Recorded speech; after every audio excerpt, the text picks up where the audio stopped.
And this was used on the Bang Bang. That is really interesting. You performed. I've only seen pictures of this, but it's great that Show and tell today. First time I heard Bang Bang Bang, I thought, wow, it almost sounds a little French, and then there's all these different elements that he's jammed together that make it quite unique. And when I heard the rest of the tracks on the album, somehow I thought, I'm not sure that they fit together, but they just glue. Yeah, he's got a lot of musicality. I would absolutely agree. There's one thing I'd say about working with Mark is he's like a great conceptual artist. Yeah. They have an idea in their brain, and they're able to curate the correct people to come in and make their vision, but also create an atmosphere to get the best out of everyone. The ultimate key to any really good producer, whatever they do, how musical or unmusical they are, is taste. Yeah. Because that's what it comes down to. It's taste and editing.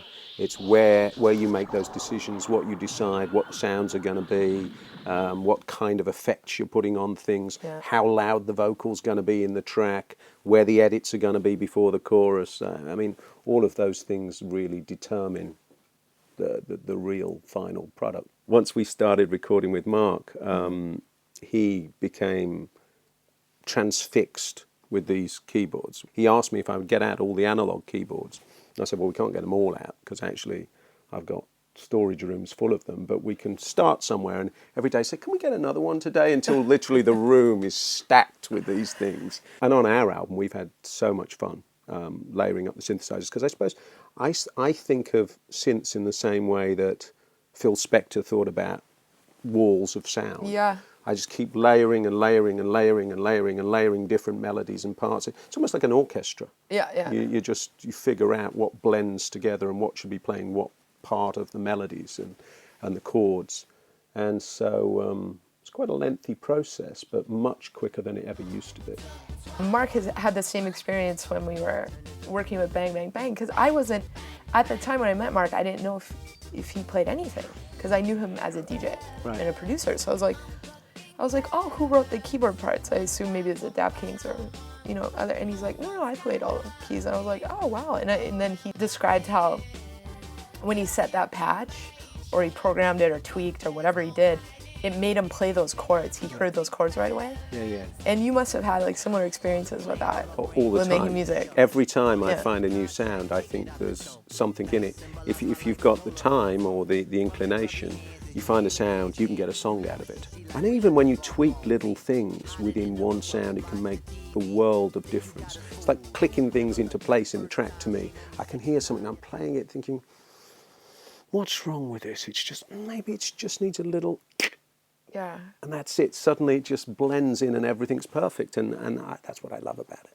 What really brought me to synths is Kraftwerk, Brian Eno, Ultravox with John Fox, the Human League. They had an EP out called Being Boiled. Before the girls. Yeah, way before the girls. Yeah.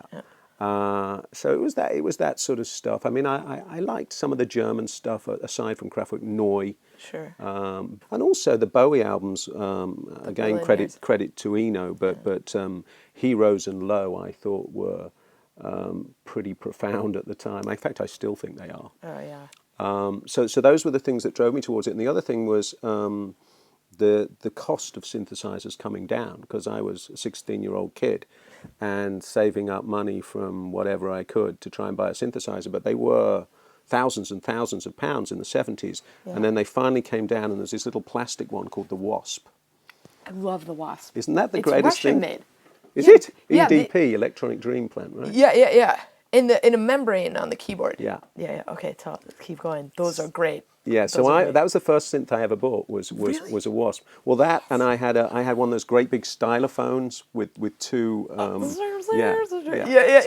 Yeah. So yeah, those were the first two things I had, and I had a rhythm unit called the K Rhythm Box, which was some god awful thing from an organ, but it was really great because the sound on it was sort of very very tough analog.